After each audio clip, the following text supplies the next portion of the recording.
Olá, boa tarde. Estamos abrindo mais uma edição do nosso painel Regional Debates. Você conosco aqui pela TV Santa Cecília, não é? A gente está de segunda a sexta-feira, sempre às 1h30 da tarde, com personalidades, figuras importantes da região e do país, não é? Debatendo e discutindo os temas, os problemas das nossas demandas, as dificuldades aqui do dia a dia da região e, claro, apontando, na medida do possível, os caminhos para a gente melhorar tudo isso que nos incomoda no nosso dia a dia. E lembrando, a gente discute também e debate os temas nacionais. Com a reprise às 20 horas, às 8 da noite, e o painel regional um pouquinho mais à frente, 10 horas da noite, ou na sequência do JB, que entra de terça a sexta, não é?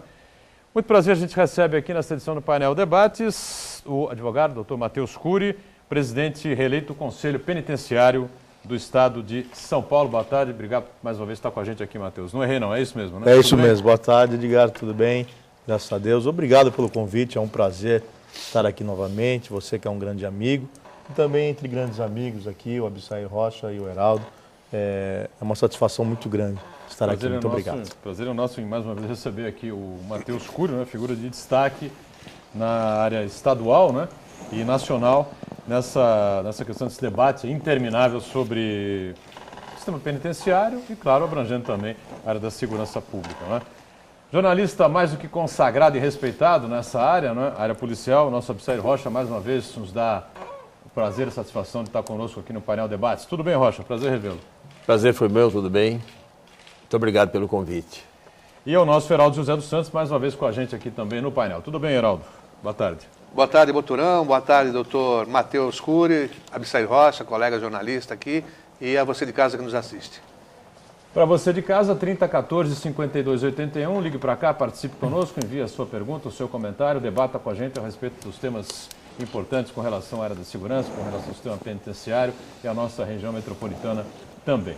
Pelo Facebook, facebook.com/painel regional, você também participa aqui com a gente no painel regional Debates. Programa encerrado, ele vai para o YouTube, fica aí à sua disposição para você rever os melhores trechos, não é? Ou o programa por inteiro, como você assim preferir, não é? E ainda temos a possibilidade de você acompanhar a gente online, não é? Em tempo real, pelo site da TV Santa Cecília, você clicando lá no ícone painel regional. A gente na abertura destaca sempre os parceiros do dia a dia, né? Nesta oportunidade aqui, o Jornal da Orla, que circulou por toda a região, continua circulando por toda a região da Baixada Santista, né? Saiu nesse final de semana com esta capa aqui, Por Toda a Vida, né? E aqui você vê duas mãos de pessoas já de uma idade um pouquinho mais avançada, né? E a matéria faz uma relação com o casamento do ator Paulo Goulart, falecido há aproximadamente 10 dias, né? Com também a atriz Nissete Bruno, casamento que durou exatamente até a morte, né? Exatamente como o padre fala lá no altar, até que a morte os separe. Durante 60 anos se mantiveram casados e, pelo que a gente pode compreender, depreender e acompanhar, né, da vida dos dois, uma vida pública, né? Muito bem casados, formaram uma família grande, 3 filhos, vários netos, bisnetos, enfim. Algo raro, extremamente raro nos dias de hoje. Eu passo aqui o exemplar do Jornal da Hora para o Matheus, na sequência ali, por favor. Obrigado. O Abissair recebe também, lá na ponta o Heraldo também ganha o seu exemplar. 60 anos de casado não é fácil não, hein, Abissair? Muito tempo, muito tempo. Eu vou fazer... Você que é mais velho que o Paulo Goulart, o Paulo Goulart tinha 81 anos, você está com 82? Vou fazer 82. Vai fazer 82? Então, Exato. é a mesma idade. Hein? Né? Você está com 50 de casado. Vou fazer 50 anos de casado. E bem casado. Graças a Deus. Bem casado. Ele fez 60, casou novinho, com 20, 21, né? Daqui a 10 anos, se eu estiver lá, eu estarei comemorando Você 60 com certeza anos estará, também. né? Vamos ver. Nós é que nós temos dúvidas se chegaremos, né? Você chegará, né, Matheus? O que você acha disso, né? História Uma meta, bonita, 60 anos de casado, hein? Ah, o Abissair está muito É bem. um tempinho, é um tempinho. Eu dava 60 para ele. Quando ele muito falou obrigado. 82, eu fiquei realmente Assustado. O cafezinho está contado. garantido, doutor. O Heraldo está no caminho também, né, Heraldo? Eu Tenta tô bater os aí, 60, né? tô Será? na metade ainda. 30 e poucos, né? É, Com a 30 e dona pouco. Noeminha, né? Aí Vamos ver. Se ela a gente aguentar vai, você, a gente vai. vamos Enquanto... ver.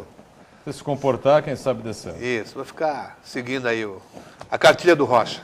Olha, eu queria saber o seguinte, dá caso policial uma gestante procurar atendimento no hospital aqui, Casa de Saúde, nesse final de semana e não recebeu atendimento, segundo a assessoria de comunicação, por determinação lá da direção do hospital ou não dá caso de polícia? O hospital decidiu que a partir de 1º de maio, né, a partir de 1º de abril, aliás, né, próximo mês é abril, estamos finalizando março, vamos entrar em abril. O hospital decidiu e já comunicou que os seus usuários, né, as pessoas que têm plano de saúde, cujo plano de saúde abranja e o hospital, a Casa de Saúde de Santos, a maternidade das mais antigas, mais tradicionais aqui da cidade, e que não haverá pronto-socorro para gestantes, né?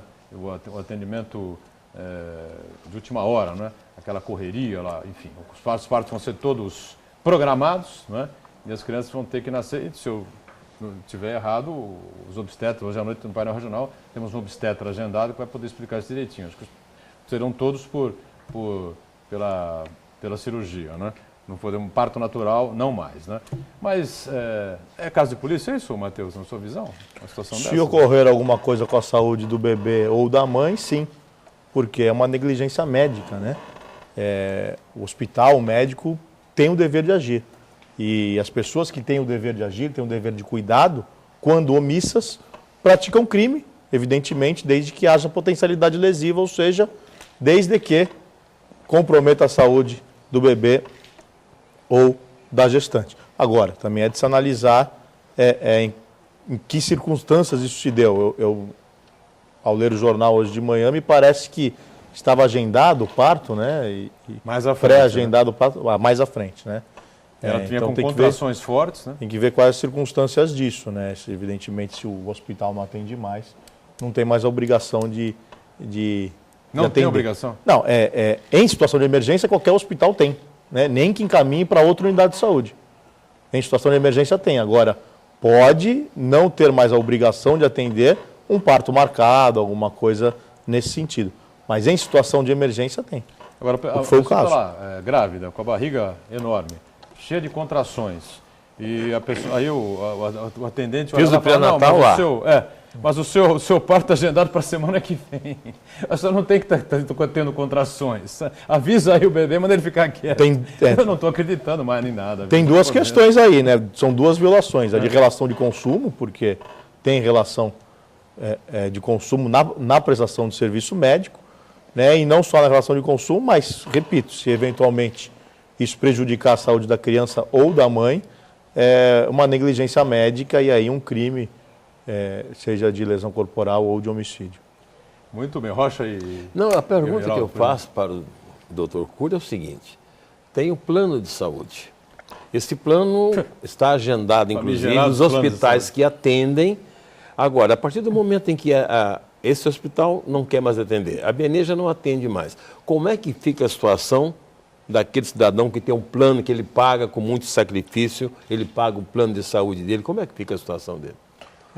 Aí não é, o senhor falou agora numa relação de consumo, por exemplo, não seria esse o caso? Sim. Uma fraude, inclusive? Com certeza. Está muito comum hoje em dia, né, quando do oferecimento do plano, tem direito a isso. Hospitais são esse. E os planos vão rescindindo com os médicos, vão rescindindo com o hospital. Com certeza existe uma relação de consumo entre o paciente e o plano de saúde. Isso deve ser buscado na justiça, esse atendimento de emergência, uma tutela antecipada para atender e, eventualmente, um dano moral pela situação gerada, pelo desconforto gerado. Geraldo, alguma coisa a completar aí? Nesse caso específico do exemplo da gestante que procurou o hospital, embora tivesse marcado para daqui uma semana, mas o hospital avisou que encerraria o atendimento nessa área de maternidade só a partir de maio. De maio, né? Não é abril. Maio. A partir de maio. Então teria obrigação de atender, tanto que percebeu que poderia incorrer numa situação grave, como a exposta pelo Dr. Matheus, de uma omissão de socorro, que fez o atendimento ontem. A partir da chegada do médico aí que estava acompanhando o pré-natal, no mesmo hospital ela foi atendida. Quer dizer, eu também entendo que é realmente omissão de socorro e mais adiante em relação à questão levantada pelo Absair Rocha, dos planos de saúde, também quebra da confiança da relação de consumo. Você adquiriu aquele plano sabendo que tinha toda aquela carteira para poder cuidar da sua saúde. E aí, durante o contrato, se quebra, quer dizer, você fica... Né, tem que dar um desconto agora para o cliente do plano. Exatamente. Um abatimento, né? Afinal de contas, é exatamente o que você está dizendo. É gato por lebre, né? Opa! Agora, o Heraldo coloca bem, a gestante foi atendida no domingo, né? Mas ela entrou com contrações no sábado. No sábado. E se ela tivesse realmente parindo a criança? Exato. O pai ia ter que correr pelos hospitais da cidade para saber qual dos hospitais ia ter a benevolência de abrir as portas e atender e fazer o parto da criança, ou ia ter que correr parar um policial no meio da rua e falar, minha mulher, apesar do plano de saúde, apesar dos hospitais todos da cidade, não é? Ela está parindo aqui e ninguém que não é um atua, fato né? inédito da parturiente não ser atendida e a criança nascer ou na ambulância, ou os bombeiros fazem o parto, ou a criança nasce no corredor do hospital. Isso tem acontecido na viatura policial, tem acontecido com muita frequência. Agora, numa situação dessas de emergência, qualquer hospital tem que atender. Ainda que encaminhe para outra unidade. Ainda que encaminhe para outra unidade. Qualquer hospital tem que atender porque faz parte do zelo médico, faz parte do dever do cuidado e se deixar de atender, nada mais é do que a negligência, e a negligência pode gerar uma omissão, pode gerar eventualmente a prática de um crime. Agora, uma crítica ao atual sistema de saúde na Baixada Santista. Lamentavelmente, não só o setor público de saúde, mas o setor privado de saúde na Baixada está péssimo. Lamentavelmente. Ter plano ou ser atendido pelo SUS é quase que a mesma coisa. Infelizmente, né? Há quem defenda até, quem diga até, comprove que você fazer um exame de rotina, né? Um check-up pelo SUS, está hoje mais tranquilo, está mais fácil do que fazer um exame de rotina, um check-up com um desses planos de saúde mirabolantes que nós temos por aí. Ou seja, eu acho que realmente nós estamos ficando totalmente loucos, tá certo? O mundo virou de pernas pro ar. A saúde nossa aqui em Santos continua aquela velha história, né? Você quer saúde, usa o sistema cheio de imigrantes, quer dizer, não é possível, né? Alguém tem que tomar uma medida, tomar uma atitude aí para tentar minimizar esse problema. Vai haver uma reunião agora aí envolvendo o plano de saúde Unimed, envolvendo aí o CREMESP, né? E esses hospitais todos aí vão se reunir entre hoje e amanhã para tentar retomar aí as atividades, que eu acho difícil, né? Há um médico muito conhecido de outra área, endocrinologia, me explicava no sábado que o que está acontecendo é que a grana não dá para manter o plantão, né? Os hospitais estão quebrando, os hospitais estão quebrando por um lado, as pessoas estão sem atendimento pelo outro, os planos de saúde continuam por aí e eu não sei onde vai parar isso, viu, Matheus? Sinceramente. A Agência Nacional de Saúde tem que estar muito atenta. Deveria, aí, né? Os planos lucram bastante, né? Os planos lucram muito, né? Muito bem. Eu recebo aqui o convite do nosso Matheus Cury, doutor Matheus Cury, não é, que foi reeleito, né, Matheus? Para mais um mandato à frente do Conselho Penitenciário do Estado de São Paulo, né? E a posse acontece, hoje é 24, amanhã, não é isso? Amanhã 25, às 10 horas. Lá na rua Líbero Badaró, em São Paulo, lá no auditório, na própria sede do sede do Conselho né? Penitenciário. Tem um auditório no terceiro andar. São quantos anos na presidência?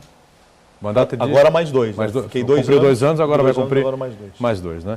Bom, e o que você conta para nós aí desses 2 primeiros anos, a experiência adquirida, né? E do balanço que você faz aí à frente do Conselho, para que a gente possa, com o Rocha e com o Heraldo aí, entrar em detalhes importantes a respeito dessa área terrível aí, da área penitenciária. A experiência foi boa, né?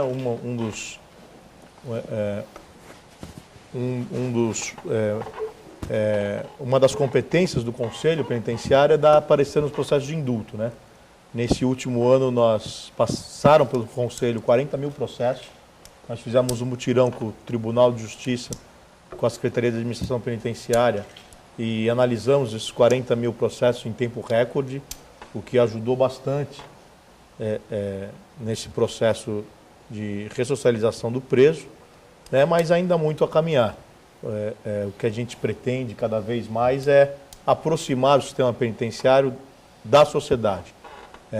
Um dos fundamentos da lei de execução penal é a exigência da participação da sociedade na execução penal. Isso é fundamental e o Conselho nada mais é do que os olhos da sociedade. Então, eu acho que de fundamental importância é que a sociedade passe a entender o sistema penitenciário e que passe a se interessar pelo assunto, porque nós não temos no Brasil pena de morte, nem prisão perpétua. Então, um dia, esse preso retornará ao convívio social e é justamente nesse momento que a sociedade paga um preço alto se ele não voltar melhor, se ele não voltar ressocializado. Muito bem. Absair e Heraldo, à nossa disposição aqui o doutor Matheus Cury. Doutor, uma pergunta que eu faço para o senhor. O sistema carcerário hoje, ele tem condições de dar ao preso aquelas condições de se ressocializar e voltar a viver em sociedade como uma pessoa de bem? Isso aí, boa pergunta. Lamentavelmente, a pena privativa de liberdade hoje não funciona. Lamentavelmente não ressocializa, lamentavelmente a prisão não cura. Né? Nós temos penas alternativas de maior eficácia e isso comprovado por números, tá? Enquanto que o índice de reincidência das pessoas que cumprem pena de prisão, pena privativa de liberdade, é de beira os 80%, o índice de reincidência. O índice de reincidência das pessoas que cumprem penas alternativas não chega a 5%. E custa menos para o Estado? Custa muito menos para o Estado e não chega a 5%. Então, há de se entender que prisão é medida de exceção e tem que ser aplicada quando absolutamente necessária. Deve-se privilegiar outras medidas, até porque a Constituição Federal traz 5 espécies de pena e só uma espécie de prisão. Então, há de se privilegiar outras espécies de pena e tratar a prisão como medida de exceção. Mas o que nos assusta muito é que são diversos fatores que contribuem para essa falência.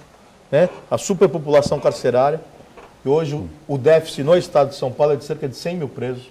Hoje são 213 mil presos no estado, 1/3 da população carcerária nacional. Né? O estado de São Paulo abriga 1/3 da população carcerária do Brasil e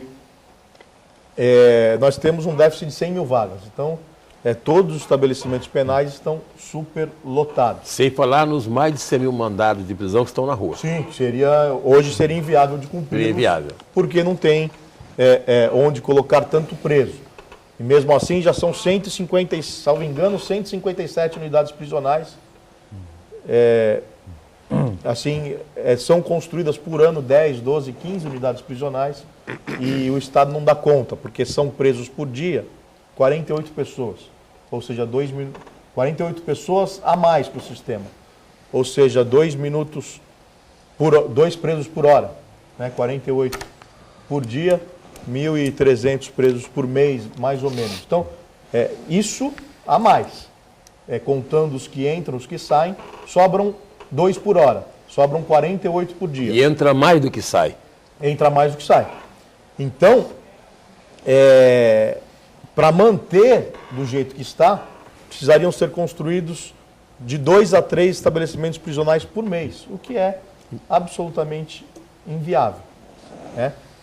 E uma outra questão que preocupa muito nessa questão da ressocialização é justamente a organização criminosa que tomou conta dos estabelecimentos prisionais. Né? Hoje tem um poder paralelo dentro dos presídios e aquele menino primário com 18, 19 anos que praticou o primeiro crime, ele não tem alternativa. Né? Chegam para ele e falam, menino, vem aqui, você... eu vou te dar material de higiene, eu vou te dar transporte para sua mãe vir te visitar todo final de semana, eu vou te dar o principal, que é segurança. Segurança. Você vai ficar do lado do Estado ou vai ficar do meu lado? Então, o sujeito não tem alternativa. Senão morre. E aí, Só que deixar isso bem claro, se não morre... Não tem jeito. Se fosse você, telespectador, faria a mesma coisa. Se fosse eu, faria a mesma coisa. Não tem alternativa. Né? Questão de sobrevivência. Ou está com a organização ou está com o governo. Ou está com o governo. Ponto final. Tá bom, só que o governo está longe do sistema carcerário. Então, o que acontece? Só que esse menino, ele sai com dívida quando ele sai. Quando ele sai da cadeia, claro. Quando ele já cumpriu a pena, quando ele tem direito a um benefício, quando ele é beneficiado por um indulto, por uma progressão de regime, por um livramento condicional, ele sai com dívida. Aí falam para ele, é o seguinte, agora você vai matar um policial militar, senão eu vou matar sua família. Aí ele vai lá e executa. Por isso, o alto índice de reincidência. E o Exército vai crescendo, 80%. né? O Exército Lógico. O Exército da grife famosa vai aumentando significativamente cada vez mais. Estou em cima do break aqui. deixar o espaço garantido aqui para o nosso Heraldo José na volta do intervalo. Você acompanha aí, antes do intervalo, antes do break, um VT sobre a erradicação do trabalho infantil e depois o nosso intervalo. A gente volta em instantes com o painel Debates.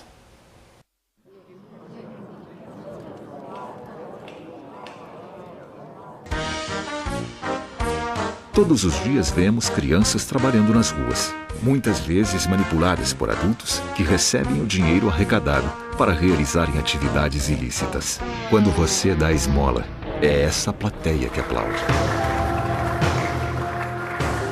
Não patrocine este espetáculo. Uma campanha da Prefeitura de... Vamos de volta ao segundo bloco do nosso painel regional Debates com o advogado Matheus Cury, presidente reeleito, né, do Conselho Penitenciário do Estado de São Paulo, o nosso Absair Rocha, jornalista especialista na área policial, e o Heraldo José dos Santos, também companheiro jornalista e advogado, participando conosco. 3014-5281 para você entrar em contato, participar com a gente, como também pelo facebook.com/painel regional. Bom, Heraldo, já foram ditas algumas coisas aqui extremamente importantes pelo Matheus Cury, não é? É verdade. E você fica à vontade aí. Eu queria voltar no tema da reincidência, dos problemas, né, da ressocialização do preso. O doutor Matheus falou que para os condenados à pena de prisão, 80% caem em reincidência. Com penas alternativas, 5%. É isso, né? Recentemente, o jurista Técio Lins e Silva, doutor Matheus, falou que estava preocupado com essas alterações no novo projeto de Código Penal. Por quê? Porque torna mais rígidas as penas, né? Os furtos de pequeno valor serão apenados também, acaba com a descriminalização do uso de entorpecente. A sociedade está exigindo mais pena de prisão. Quer dizer, então nós vamos ter um agravamento da situação. Nós vamos continuar, ao mesmo tempo que a população acha que o endurecimento das penas vai conter a criminalidade, a gente vai entrar ou continuar num círculo vicioso. Essa é a análise que o senhor faz também? Com certeza, está coberto de razão. É difícil da sociedade entender, é difícil do leigo entender, mas há de se esclarecer isso. Tenho certeza de uma coisa, pode ser a quantidade de pena que for, a quantidade de pena por si só não inibe a prática de crimes. Tanto é que desde que entrou em vigor a lei de crimes hediondos, o número de crimes hediondos só aumentou. Desde que se endureceu a lei de drogas, o número de tráfico de entorpecentes só aumentou. Então, endurecer penas não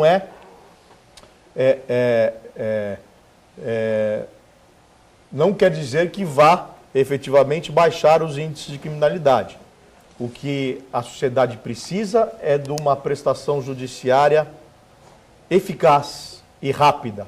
Não importa a quantidade de pena a ser imposta a alguém. O que importa é que a pena seja imposta e que seja imposta de maneira eficaz para que se dê uma rápida resposta para a sociedade. Tá? Não importa se a pessoa será condenada a 1 ou a 2 anos ou a 3 anos. O que importa é que essa condenação seja de maneira eficaz, seja justa, seja condenado quem realmente praticou o crime e principalmente que ela seja rápida, que o Estado dê a resposta pronta, né? A resposta eficaz. O que não se admite é se esperar muitas vezes 10, 15, 20 anos por uma punição. Isso é que traz uma sensação de impunidade. O que não se admite é um latrocínio não ser esclarecido. Até porque as penas do latrocínio, por exemplo, são duríssimas, 20 a 30 anos de reclusão. O que não se admite é não ser esclarecido. Isso é que traz sensação de impunidade. Então, a partir do momento em que os crimes forem eficazmente esclarecidos e que o Estado dê uma resposta rápida à sociedade, seja uma condenação justa e rápida, a sensação de impunidade certamente diminuirá. Existe também uma crítica, doutor Matheus, e essa mais voltada para o judiciário, da resistência de alguns juízes em aplicar também as penas alternativas para os réus. Quer dizer, Prefere-se muitas vezes, né, a pena de prisão, de reclusão, a exatamente essas penas alternativas que já constam, né, no ordenamento jurídico e muitas vezes poderiam surtir muito mais efeito, no sentido de não contaminar aquele que é preso pela primeira vez, o chamado preso primário. Sim, claro, isso acontece muito. O que acontece muito, principalmente, e o número de presos provisórios é assustador, 35% dos presos são provisórios, quer dizer, o que é uma medida de exceção acaba se tornando muitas vezes uma regra, né? E em 2011, o legislador modificou o Código de Processo Penal, Heraldo, para introduzir medidas cautelares alternativas à prisão provisória. Então, o juiz hoje tem 9 medidas cautelares alternativas à prisão provisória, tais como monitoramento eletrônico, limitação de final de semana, né, comparecimento mensal em juízo. E pouco se aplica essas medidas cautelares alternativas à prisão provisória. Ou o juiz dá liberdade, ou simplesmente mantém preso, ignorando essas medidas cautelares alternativas à prisão provisória. E ela veio em boa hora, veio em 2011, forçando o legislador que o juiz pronunciasse. Porque muitas vezes é isso que ocorre. Muitas vezes o juiz, acho que com o intuito de dar um castigo, mas esquece que o reflexo disso é muito cruel, né? Acaba mantendo uma pessoa presa por meses, sendo certo que essa pessoa teria o direito de responder ao processo de liberdade, porque quando condenada, será, muitas vezes, a pena será substituída por uma pena restritiva de direitos, porque o Código Penal prevê que se a pena fixada pelo juiz for abaixo de 4 anos, ela deve ser substituída por uma pena restritiva de direitos. Então, muitas vezes, se mantém preso provisoriamente e quando condena, solta. Né? O que é um absurdo. Quanta incoerência. É uma incoerência danada. O sujeito vai condenado até a sentença. Exatamente. Aliás, vai preso.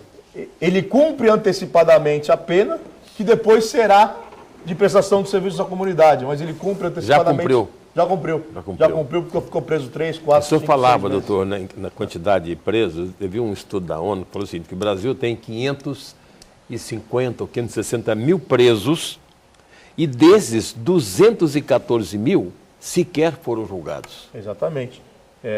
Ou seja, já cumpriram até a pena. E ainda talvez não foram até julgados. indevida, né? Aí cai o que o doutor está falando aqui. Aí chega a hora do julgamento, cabe uma pena alternativa, mas ele já cumpriu a pena dele. Já cumpriu praticamente, né? E de forma cruel, de forma que, de repente, se é aquele jovem primário que nós comentamos aqui, ele, na verdade, o cárcere para ele fez mal. Fez um mal tremendo, até porque ele cumpriu a pena em local inadequado, ele cumpriu a pena num centro de detenção provisória. Pra vocês terem uma ideia, o centro de detenção provisória de São Vicente abriga, em média, 40 pessoas numa sala de 12 metros quadrados. 40 pessoas. Então você pega um jovem que cumpre provisoriamente uma pena num estabelecimento dessa natureza, quer dizer, muitas vezes isso é o... Nós tivemos recentemente, agora, semana passada, uma rebelião aí no 5º DP, né? Porque tem essa greve dos agentes penitenciários e os CDPs não estão recebendo presos. E os presos se acumulam. O xadrez lá da anexo à cadeia do 5º DP tem espaço para 24 presos. Estava com 70. E não tem acomodações, entendeu? Para banho de sol, para receber visita, nada disso. E daí a rebelião, pegaram um carcereiro, ficou como refém por 4 horas, mas em consequência dessa greve dos agentes penitenciários. Agora, o Matheus, eu queria me mudar um pouquinho aqui o rumo, né? Depois a gente retoma essa questão que envolve até a grife criminosa, lá, que consegue crescer assustadoramente dentro do presídio. Como é que uma figura aí como esse Marcola, que vive, né, de um presídio de segurança máxima, de dentro de um presídio de segurança máxima, totalmente enjaulado, cercado, né, monitorado, mesmo assim consegue comandar essa grife do crime, quer dizer, é um negócio impressionante. Mas no último sábado, né, teve uma reprise no domingo, o presidente do STF, Joaquim Barbosa, concedeu uma entrevista muito interessante ao repórter, jornalista Roberto Dávila, que estreou na Globo News, né? E entre das perguntas que o Roberto Dávila, com muita habilidade, soube levar, né? Porque é uma entrevista complicada, difícil, né? Com o presidente do STF, a coisa não é fácil, né? E foi a questão do mensalão e se as penas não haviam sido um pouco pesadas demais, né? E ele rapidamente respondeu: pesadas demais, pelo contrário, foram brandas demais, deveriam ser muito mais severas, muito mais firmes, né? Muito mais fortes, as penas deviam ser maiores, enfim, né? Num outro programa, no mesmo canal, um programa de repercussão nacional, que é o Manhattan Connection, eu ouvi comentários dizendo o seguinte: o que os caras estão fazendo lá presos, na Papuda, por exemplo? O que esses caras que estão presos lá na Papuda trazem de benefício para a sociedade? Você tinha que trazer de volta o dinheiro que eles, em tese, desviaram. Deixa eles livres por aí. O treinador vai trazer o dinheiro de volta, entendeu? Quer dizer, o que se conclui dessa conversa toda? Olha, muitas vezes mexer no bolso é mais eficaz do que manter preso. Eu acho que se os bens tivessem sido sequestrados, e aí todos os bens, não importa se é bem de família, se mora, se trabalha, enfim, se os bens tivessem sido todos sequestrados, certamente essa punição seria mais dolorosa para eles do que a própria prisão. Mas eu acho que as penas foram justas. E você não criaria um clima ruim lá na Papuda, né? De meia dúzia lá de políticos recebendo tratamento diferenciado, visita de ilustres governadores, senadores. Né? E desde que a lei fosse igualitária e que também o tratamento do judiciário fosse igualitário para todos os mortais, né? Porque nós vemos diferenças, não só o tratamento diferenciado na lei em si, mas também diferenças no próprio judiciário. Tá? Eu não sei se vocês recordam, quando o ministro Joaquim Barbosa recebeu a denúncia do processo do mensalão, lá atrás, 3, 4, 5 anos atrás,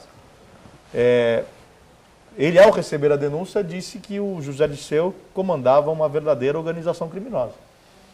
Né? E quem comanda uma verdadeira organização criminosa tem que estar onde? Tem que estar preso. Né? O José Dirceu não foi preso provisoriamente, por exemplo.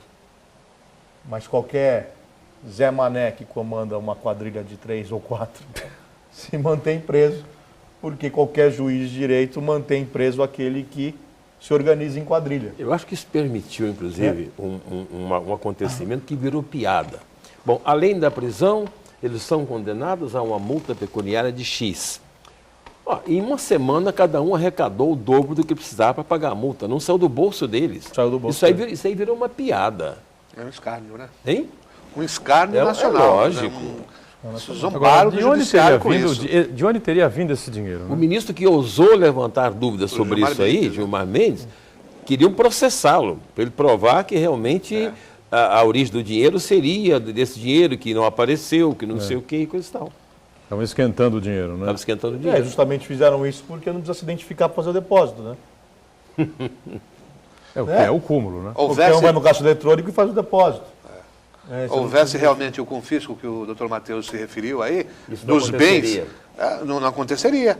Eles que provem depois que foram conquistados, adquiridos por meios lícitos. Mas se você rastrear essas contas, esses depósitos, você não chega à conta de origem? Acho que não. Não Você chega? não sabe quem fez o depósito. Não, porque o depósito pode ser feito na boca do caixa. Na boca do caixa. Ou até em caixa eletrônico, né? É verdade, na boca do caixa. Até em caixa eletrônico. Se fosse... No caixa eletrônico você tem que passar o cartão, né? Para fazer o depósito. Não, tem você que põe passar. dentro do envelope. Põe no envelope dinheiro. Você não precisa se identificar. Tem que só identifica o destino dele. Né? Só o destino. Tá Então, ninguém sabe de onde veio esse dinheiro. É, Se veio entre parênteses, é a militância. É a militância que se... Quer dizer, esse dinheiro veio do nosso bolso, mais uma vez. Você vai arrecadar 600 e tantos mil, 700 Uma mil. semana. Em uma semana? Mais uma vez saiu do bolso do contribuinte. Pode ter certeza. Ou do cofre da viúva, né? Sei lá, como dizem por aí, né? Pois não, Heraldo, para fechar o bloco aqui. Não, era exatamente isso. Eu também penso dessa forma. Muitas vezes, penas de tornar indisponível bens, essa coisa toda, são muito mais prudentes e acabam surtindo melhor efeito do que o trancafiamento do cidadão. Por exemplo, no caso do político, caça ali os direitos políticos por um tempo maior, não é? Em vez de 8 anos, 16 anos. Quer dizer, Ou nunca mais se permitir, né? ou nunca mais se permitir, exatamente, uma espécie de uma medida de segurança contra a volta desses maus políticos. Aí sim a sociedade estaria realmente protegida, né, contra esse pessoal que só promoveu indesenvolvimento. E aí fica a interrogação, né? Onde está a grana, onde está o dinheiro do mensalão? E essas sabe, penas, elas são fictícias, porque não tem em Brasília, nós comentamos sobre isso, um albergue para que esses presos fiquem à noite. Sim. Então, como não tem um local, ele fica em casa. Quando for beneficiado pelo regime aberto, fica em casa. Vai ficar em casa. É uma prisão domiciliar. Albergue domiciliar. É outra piada. Aliás, o novo projeto de lei de execução penal está em tramitação e acaba com o regime aberto, justamente por causa disso, porque Estado nenhum tem acomodações aí, né? de regime aberto, albergue noturno, né? Em Estado nenhum. Em São Paulo nunca existiu albergue.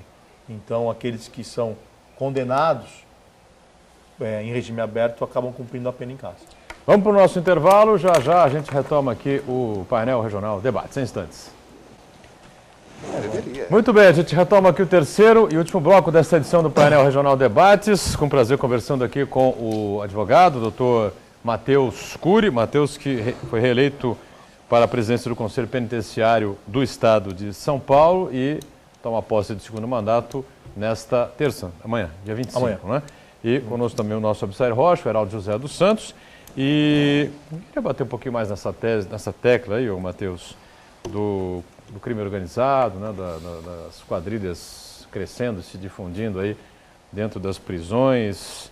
Com a experiência que você já tem aí na área jurídica, na área como advogado, e agora com 2 anos de mandato na presidência do Conselho, e vai para mais 2, você acha que isso pode ser revertido um dia ou realmente é caso perdido? Não, acho que dá para reverter sim, basta boa vontade e pulso firme. O Estado tem que estar presente no sistema penitenciário. Isso se dá por absoluta ausência. A organização criminosa criou um poder paralelo que oferece ao preso o que o Estado não oferece.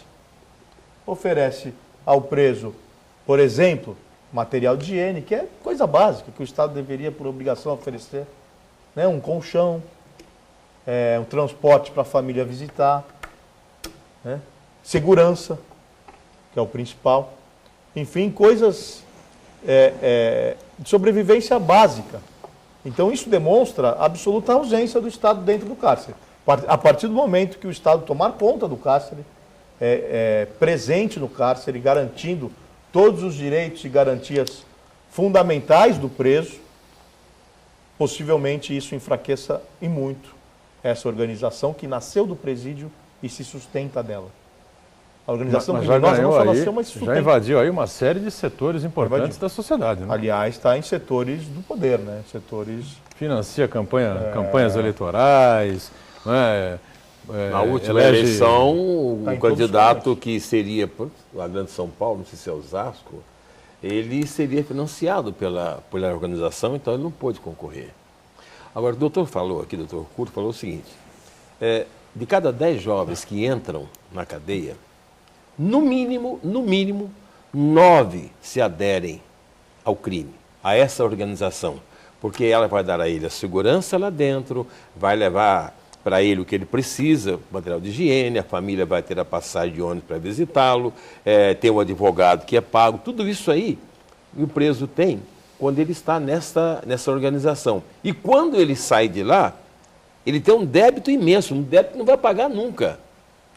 Tem a mensalidade que ele tem que pagar, a mensalidade mensal, me parece que era um salário mínimo, não sei se ainda é, independente de outras coisas que ele tem que fazer rifas, por exemplo, né? Vender droga, tudo isso aí. E ele faz não porque ele quer, é porque ou faz ou morre.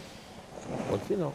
Marcos Telinha, da Conceiçãozinha, diz que é fã, grande fã, aliás, não é só fã, é grande fã do Abissair Rocha. Muito obrigado. Aí diz assim, convidados, quanto que o Estado destina em dinheiro para cada indivíduo preso? É verdade que quando um homem é preso, a mulher recebe algum dinheiro do Estado? Qual o valor desse, ou qual valor seria, Matheus? Boa pergunta. Isso é muito, sempre bom esclarecer, principalmente a segunda pergunta. Mas a primeira pergunta, quanto que custa um preso no Estado, há um ano atrás custava R$ 1.250. Hoje eu creio que custe R$ 1.350, R$ 1.400, mais ou menos. Eu tenho o valor de um ano atrás, que era 1.250. Não deve ter aumentado muito.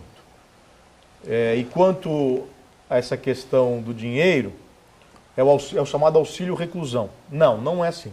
Só recebe auxílio reclusão quem contribui para a Previdência Social, quem é segurado da Previdência. Ou seja, quem está trabalhando, recolhe a Previdência, e com isso é beneficiado com auxílio reclusão. Ou seja, não chega a 5% da população carcerária. E até um limite de ganho. Se extrapolar esse ganho, eles já não têm o direito. Sim. Eu não sei qual o limite de ganho, mas tem um limite de ganho sim. O valor gira em torno de R$ 800. É um pouco mais de um salário mínimo, mas é só para quem, repito, é segurado da Previdência Social. Ou seja, aquele trabalhador comum que eventualmente se mete numa encrenca, pratica um crime, se vê preso, esse tem direito ao auxílio reclusão. Mas o criminoso, o bandido que tem como que não trabalha, mas que vive da prática criminosa, esse não recebe. Só faltava, né? Só faltava. Não, mas é bom esclarecer, porque o que se passa para a população é que todos recebem. Essa pergunta eu lhe fiz. Não é verdade. Essa pergunta eu lhe fiz no programa. No programa, né? É verdade. E muitas vezes nas redes sociais isso aí é divulgado de uma forma errônea para fazer crer que a partir do número de filhos que o presidiário tem, como se fosse um Bolsa Família. Não é exatamente isso. Na verdade A pessoa começa a ter filho aí para poder se beneficiar disso, lógico. Vira criminoso. Como o Matheus explicou mesmo, é um seguro social. O trabalhador que trabalha e contribui com a Previdência, ele tem esse direito. A partir do momento que ele não contribui, ele não tem direito. Agora temos novos presídios sendo construídos no Estado. Que informações ou notícias você tem, Matheus? Sempre tem. Agora não sei de cabeça de dizer as regiões, mas sempre tem. Em média, o Estado vem construindo de 10 a 12 penitenciárias por ano. Teria a perspectiva de construir mais, mas muitas estão emperradas. Muitos projetos estão emperrados, porque, por vezes, o prefeito de determinada cidade não quer, por vezes a população se mobiliza para não deixar construir o presídio, então o Ministério Público entra com uma ação que consegue uma liminar para barrar a obra, tem também questões ambientais, então o grande desafio hoje do Estado é convencer os prefeitos de que há necessidade de se abrigar um presídio. E há necessidade mesmo, acho que tinha que ser até mais regionalizado. Toda região tem bandido, toda região tem que abrigar seu preso. É inadmissível que se pegue o preso de Santos e se mande para Sorocaba, não pode. O preso de Santos tem que ficar em Santos, o preso de São Vicente tem que ficar em São Vicente. Agora, doutor, há algum tempo atrás, 2 anos atrás, o governador deu uma entrevista que já tinha verba para a construção do CDP de Santos, que seria na área continental de Santos. Depois veio o prefeito já dizendo que já tinha o terreno próprio para construir. E até hoje. É verdade, tem tudo isso, tem o terreno, tem a verba foi liberada. O que ocorre é que os órgãos ambientais fizeram tantas exigências que está mais caro cumprir as exigências ambientais do que a construção do próprio presídio. Inviabilizou a construção do presídio, porque o valor que vai gastar para fazer as compensações ambientais é mais alto do que a própria obra. Exatamente, que já tem um custo alto. Então inviabilizou, está parado por conta dessas coisas que o povo precisa saber. Para saber a quem cobrar na hora certa. Pois é. Doutor Matheus, nós falamos muito aí das deficiências do sistema prisional, dos cárceres em si, mas eu não sei se o senhor tem conhecimento de um projeto de lei de um deputado do PT, que ele fala até mesmo na colocação de ar-condicionado nos presídios, essa coisa toda. O senhor acompanhou isso? Não acompanhei, não tenho conhecimento. Eu não sou a favor do ar-condicionado, mas Eu acho que tudo que se puder fazer para humanizar o cumprimento da pena, repito, só ajuda a sociedade, só favorece a sociedade. Há que se tirar aquela ideia de que está privilegiando o preso, de que está favorecendo o bandido. É evidente, não precisa de ar-condicionado. Mas tudo que... Um ventiladorzinho lá, pronto. O ventiladorzinho já resolve. E tudo que pudesse aplicar de melhoria no sistema prisional se reverterá à sociedade, porque fará com que o preso cumpra a sua pena de forma digna e que possa voltar um dia, pelo menos, se não melhor, menos pior do que quando entrou no cárcere. Não é à toa que a lei de execução penal privilegia cela com 2, 3 pessoas, né? 6 metros quadrados por preso, né? Então, tratamento e dignidade mínimos para que ele possa se recuperar. Tudo que não temos. Mas não é cumprido. Nada é cumprido. Nada é cumprido. A lei de execução tem mais de 30 anos e nunca foi aplicada na sua Não tem como. totalidade. Essa deveria. A lei de execução Rocha. tem 30 anos e é super moderna. Ela é super É como moderna. ECA. Ela É o caso do ECA. É muito boa. E não adianta dizer, não, vamos mudar a lei de execução. Mudar o quê? Não foi nem testada, ela não foi aplicada. Ela não foi colocada em prática. Não se muda a lei sem antes, ao menos, testá-las, ao menos colocá-la em prática. Por quê? Qualquer mudança de legislação requer mais incrementos, requer mais custos, requer mais do poder público na hora de implementar a lei nova. Então, se já está ruim como está, não adianta mudar. Vamos primeiro, é que nem o ECA, né? Vamos primeiro testá-lo, vamos primeiro... No papel, ele é maravilhoso. Na prática, vamos cumprir a lei consegue primeiro. colocá-lo. Porque não cumpre. Pois é, não cumpre. Mas não há como cumprir. Agora, aproveitando esse gancho aí do Absair, a questão do ECA, tem um deputado estadual famoso, né, que já se reelegeu, sei lá quantas vezes na Assembleia Legislativa, acho que é a maior liderança da Assembleia Legislativa, que está pregando aí um plebiscito pela diminuição da maioridade penal, né? Você é favorável a um plebiscito, Matheus? Não, porque a população emocionalmente acaba sendo induzida a votar pela redução da maioridade, tanto é que as pesquisas indicam aí que a ampla maioria, é a favor da redução da maioridade penal. Eu não sou a favor e vou explicar os meus motivos. Eu acho que o menor tem consciência do que faz, sim, eu acho que não... mas a lei brasileira estabelece como menor de 18 anos mentalmente incompleto. Esse é um passo. Agora, será que não seria igual com 17, 16, 15, e aí, ano a ano, nós pediríamos a redução cada vez mais dessa maioridade? Abaixa de 18 para 16, amanhã vai dizer que o de 15 tem discernimento, abaixa para 14, amanhã vai dizer... Então, eu acho que o modelo ideal não é esse. Eu acho que o modelo ideal é você propor uma pena diferente. Eu acho que do jeito que está também não dá. Eu acho que as penas precisam ser um pouco mais duras com o menor de 18 anos, mas eles precisam cumprir a pena como jovens menores. Eles não podem ser misturados aos maiores. Hoje, a idade média do cárcere é de 22, 23 anos. A maioria absoluta... Já é baixa, né? É baixíssima. Você É só vê baixa. jovens. Só vê meninos de 18, 19, 20. É o que se vê hoje no estabelecimento prisional. Entra no estabelecimento prisional. Pouco se vê pessoas com 40 anos, 50, 38. O que se vê são jovens de 19, 20. O que é a ampla maioria. É que na hora de fazer a média vai dar 23, 24, porque tem os mais velhos. Mas a ampla maioria tem 18, 19, 20 anos.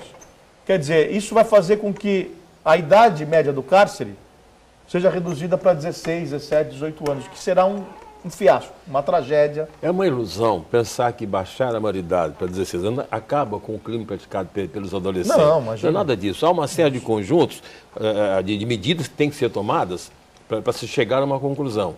E não é... Agora, o doutor está certo. O povo vai julgar, vai votar pela emoção.